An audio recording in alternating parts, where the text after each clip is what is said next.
Welcome to Pennsylvania Newsmakers, and as always, thanks for watching. Well, energy, where would we be without it? But first, we're going to take a look at the state budget negotiations. Yes, they are actually underway, and what's going on with the funding of our nursing homes. We'll do all of that after these words. This is Pennsylvania Newsmakers, a fast-paced, unrehearsed weekly discussion with and about the leaders who shape your world. And now, here's your host, Terry Madonna.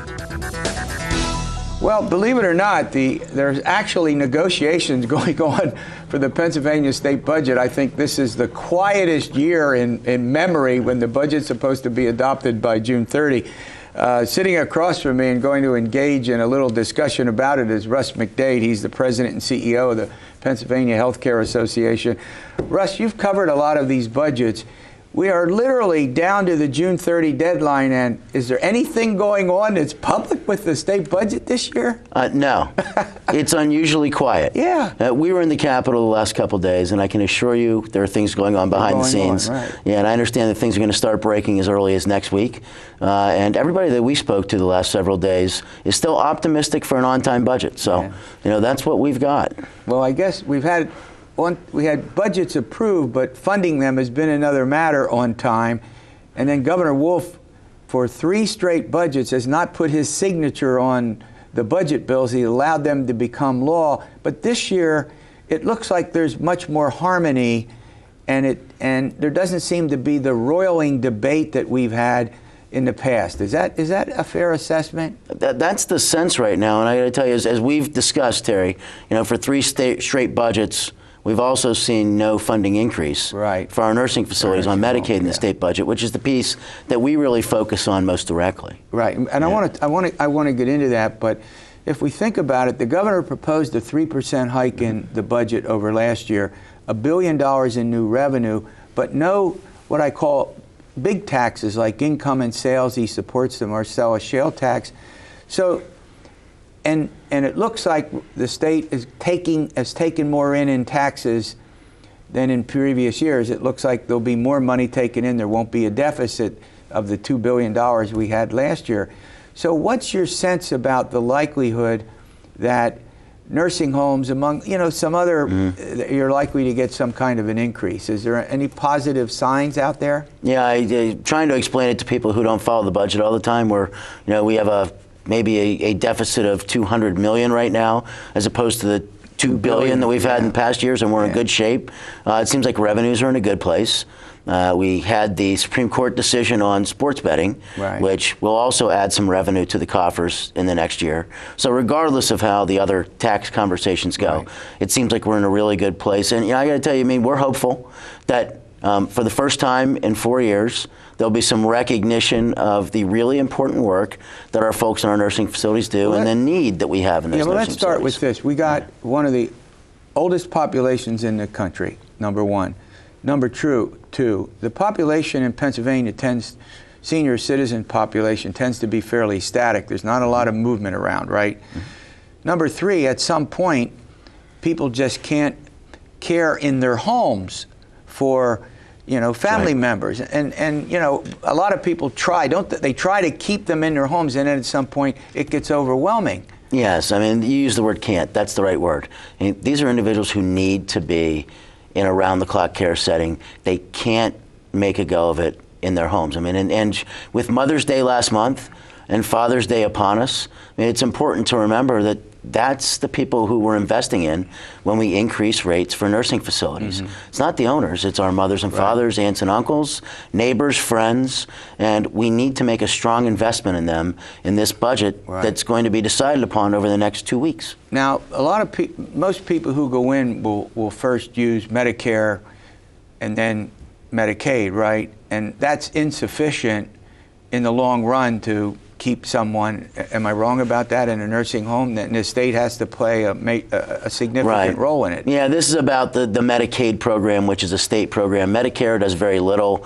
pays for very little of that nursing facility stay. Then it's turned over to the state and the state taxpayers, and it's basically a 50-50 game where the federal government kicks in 50 cents of every dollar of care provided, and the state kicks in the other 50. And we haven't seen the state raise their share that they put into that and raised the funding for these folks in 4 years now. I'm going to ask you an unfair question. Okay. You come on here all the time. How many people are in nursing homes? Do you have any idea? Yeah, a little under 90,000. See, I knew you knew the answer to that. And over 50,000 of them rely on Medicaid, over 2/3. So I mean, that's the important piece. I mean, these are folks the size of a small city. Correct.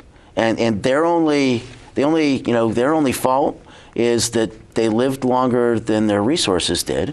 They've spent all their money, and now they're on Medicaid, and the state taxpayers, we all have an obligation to provide them with high-quality care. All right, we're going to run to a break. I want to talk about lawsuit abuse when we come back, and then coming up in a bit, Terry Fitzpatrick will join us. We're going to talk about some developments in the energy field. As I indicated, where would we be without it? We'll get to that. This broadcast of Pennsylvania Newsmakers is presented by the Pennsylvania Chamber of Business and Industry, the statewide voice of business, and by the Pennsylvania State Education Association and Partners for Public Education, bringing the power of a great education to our schools, our students, and our communities.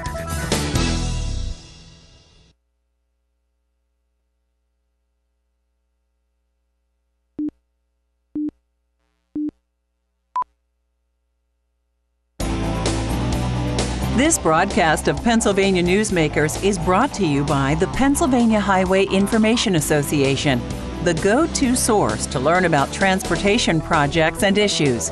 Please visit pahighwayinfo.org. And by the Pennsylvania Manufacturers Association. Business in Pennsylvania is our business. Well, I'm talking with Russ McDaid. He heads the Pennsylvania Healthcare Association. We've dealt with the state budget and the prospects that it will get done on time. We think it will. The lawmakers don't want to remain in Harrisburg, am I right, after June 30, and there doesn't seem to be the kind of debate we had in the past. It's likely that Governor Wolf and the Republicans that control the legislature will work all of that out. But there's another issue that you and I have chatted about over the years, and it has to do with lawsuit abuse. It's a serious problem for the folks that operate our nursing homes. First of all, what's lawsuit abuse, and why should our viewers care about it? Yeah, in the context that we're speaking of, Terry, it's out-of-state predatory law firms placing ads in our newspapers, trying to get people who may have had a loved one in a facility to call an 800 number, just in case something went wrong with that care, so that they can request medical records and try to incentivize the facility to engage in a settlement. It's a very formulaic process. A lawsuit is filed, but when it's that formulaic process just to get the facility to settle for a number, it is the very definition of a frivolous lawsuit, and that's what we're trying to address with important legislation right now. All right, well, how then do we accomplish a couple things? Making sure that the legitimate claims are dealt with, on the other hand, but the abuse is done away with. So what can Pennsylvania lawmakers do that would reach, make sure that that balance is kept, but that there's also the protections that need to be there for, legitimate concerns that nursing home operators have? Right, there's a bill in front of the Pennsylvania House of Representatives right now. It's House Bill 1037. The number's not as important as the concept. What it does is it puts some protections in place so that nursing facility operators, when they believe that they're not wrong, they believe that they provided good care, and that anything that was alleged to have happened to an individual resident happened as a course of care and the aging process, that they have the ability to have their day in court without the fear of a large jackpot settlement. In other states, without the protections in this bill, we've seen awards in the tens and almost hundreds of millions. There was a lawsuit in West Virginia several years ago where a jury awarded an individual $93 million. $93 million? $93 million. And so that's what this legislation is attempting to do, to put a limit, a limit on that. A cap on it? Correct, and that's the big jackpot number. And it's important to note, the legislation doesn't take anyone's right away to file a suit or to be made whole. There's something to get really kind of detailed. Compensatory damages, that's your lost wages, the cost you incurred for medical care, the cost your family might have incurred. There's also a pain and suffering number that a jury can award, which can result in, let's say we have a $2 million verdict. All this bill would say that is, instead of getting to that $93 million number, they can only add 2.5 times that, or $5 million more, on top of that in a punitive award to really punish the facility if something egregious has occurred. Does the mere fact that right now these awards can be substantial, I'll put it that way, does that make the owners of these facilities negotiate a settlement in order to avoid, even if they have a case, if they have some evidence on their side, do they try to settle these so they don't have to go through all of this? Is that a common practice? Absolutely. We settle over 80% of the cases in nursing facilities right now. How many? Over 80% are settled because of that fear, because insurers won't let their clients go to the courtroom for fear of that big payout. Meanwhile, doctors take over 80% of theirs to court because they've had the identical protection that the House is looking to address for long-term care providers since 2002 under the MCARE Act. That's a good point. So you're talking about the protections that physicians have for folks who operate nursing homes. Is that physicians have had this protection for their practice since 2002, and nursing homes need it now. We need to move this legislation. All right, thanks for the update. All right, coming up, Terry Fitzpatrick is going to join me. We're going to talk about a couple of aspects of energy. I might ask him about what's going to happen to these nuclear plants and how they sell electricity, and we have a couple of them that it doesn't look like people are going to buy that electricity. Maybe he can help us understand that. We'll be back in a moment. This broadcast of Pennsylvania Newsmakers is brought to you by the Pennsylvania Credit Union Association. Pennsylvania Credit Unions, where people are worth more than money. To find a credit union that is right for you, check out ibelong.org. And by the Energy Association of Pennsylvania, Pennsylvania's energy information source.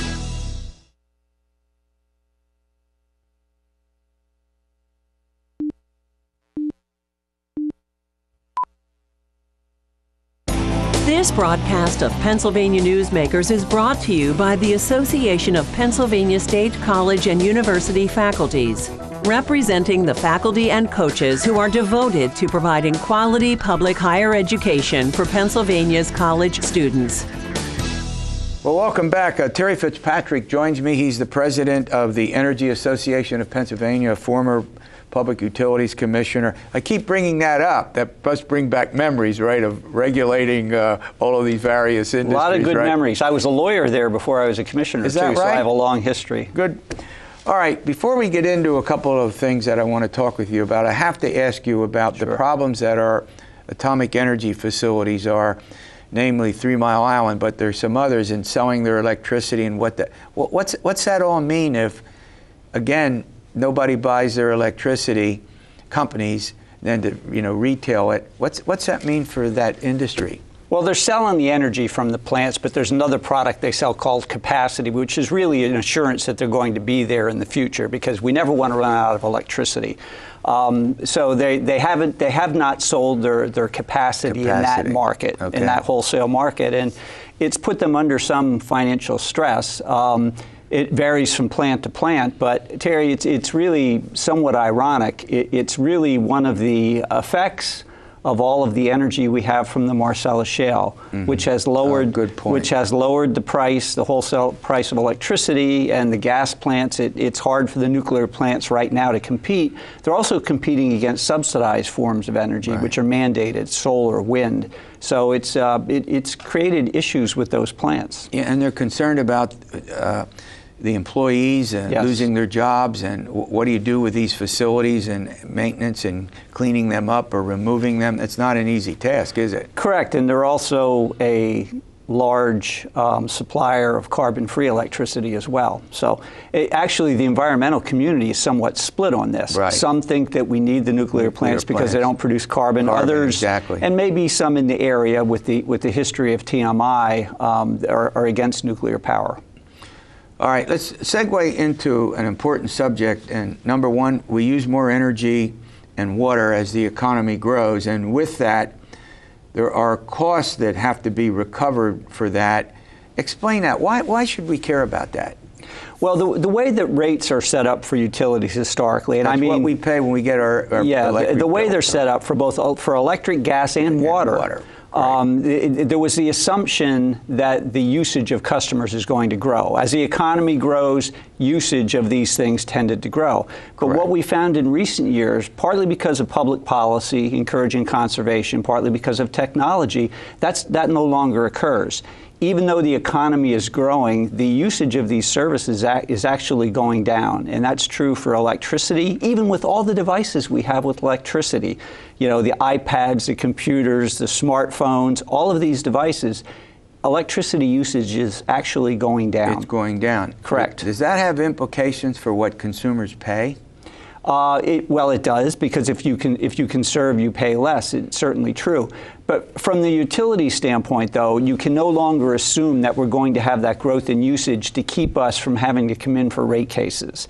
And so we are pushing and supporting alternative rate-making legislation that would basically decouple our rates from relying on this increasing usage so that we can still, because the fixed costs of these distribution systems, they don't really vary with usage. Right. So it would help us to have more stability and recovery of those costs and not have to come in for rate cases as often. But let's segue into an aspect of this. So if the use is down, but the cost of operating these facilities remains similar, and you can disagree with me if you want, how do companies then modernize and keep up with the technological changes if they've got declining revenues? Is that a particular problem, or am I making something up? No, you're hitting exactly on the reason for this legislation. The way it is now, you have to frequently come in for rate cases to try to keep up with that.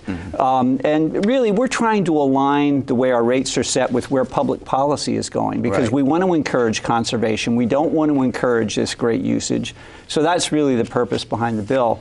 The PUC, I think, recognizes the need for this. They opened a proceeding, but the comments filed there raised questions. Some parties don't think the PUC currently has authority to put in place things like decoupling, and that's the reason why this legislation is being pushed in the legislature. We're going to run to a break. When we come back, I want to talk about natural gas extraction and what the impact of its increase, which is pretty dramatic. Yes. Both selling it in this state, selling it across the United States, and where am I heading for the next one, right? Selling it, is it all over the world? Does that work? Yes. All right, we'll be back with Terry Fitzpatrick. This broadcast of Pennsylvania Newsmakers is brought to you by the Pennsylvania Medical Society. Inspired physicians committed to the good health of Pennsylvanians and the advancement of the practice of medicine. And by the Pennsylvania Healthcare Association, the future of long-term care.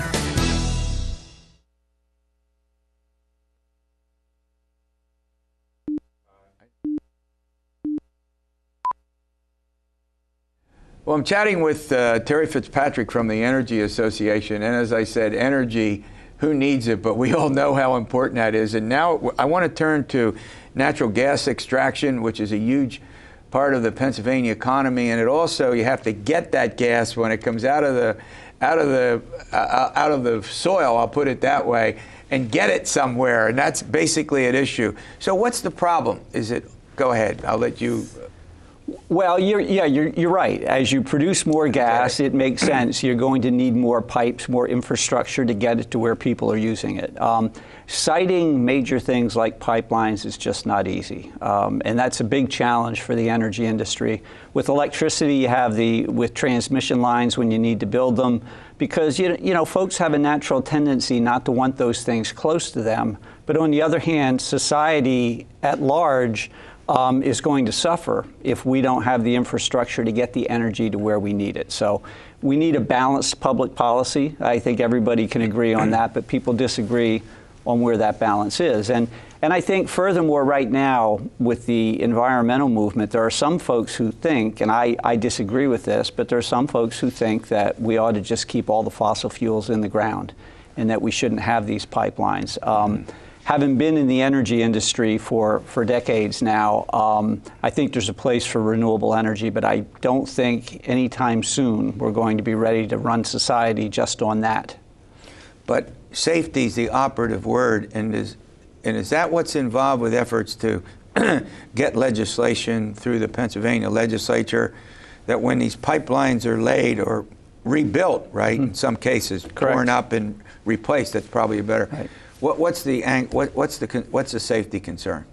Well, I think there's a number of safety concerns, and of course, there is a safety culture certainly about our members with utilities. If I told you all the things we do on safety, it'd be hard for you to believe. But you want to make sure they're constructed right. You don't want to damage the environment while you're constructing them. In some cases, there are issues about how close you might be to residences. In some case, what's the geology of the area? Do you have sinkholes? And I know one of the pipelines that's been had some controversy, the Mariner pipeline, which doesn't carry gas, it carries other materials. It doesn't carry natural gas, but there's been a lot of controversy about that because of all those issues. But there's a big debate in the legislature right now. So how close to getting a bill through that will provide the essence of what you've just talked about? Is it feasible? There are a couple of bills that are in process being looked at, and I think they deal with things like meetings with local emergency preparedness officials. They're being worked through the process, but really I think a lot of the activity is with the regulators. And I know the PUC, for example, has shut down the Mariner pipeline, at least temporarily, because of some of the issues down in Chester County, I believe it is. So I think there's actually more issues there on the regulatory front as opposed to legislative. But you also have to deal with the fact that in some cases they get close to schools, they get close to population centers. Is that a particular challenge to the industry? Well, it is, but of course, you need pipes actually to go into those places too to get natural gas to them. So really, it just emphasizes the importance of a safety culture, and they need to be built safely. There needs to be oversight, and it's just, again, as I said before, you need a balance on these things. Right. So the environmental aspect of it, when you look at, coal, we've seen some movement now towards having coal come back.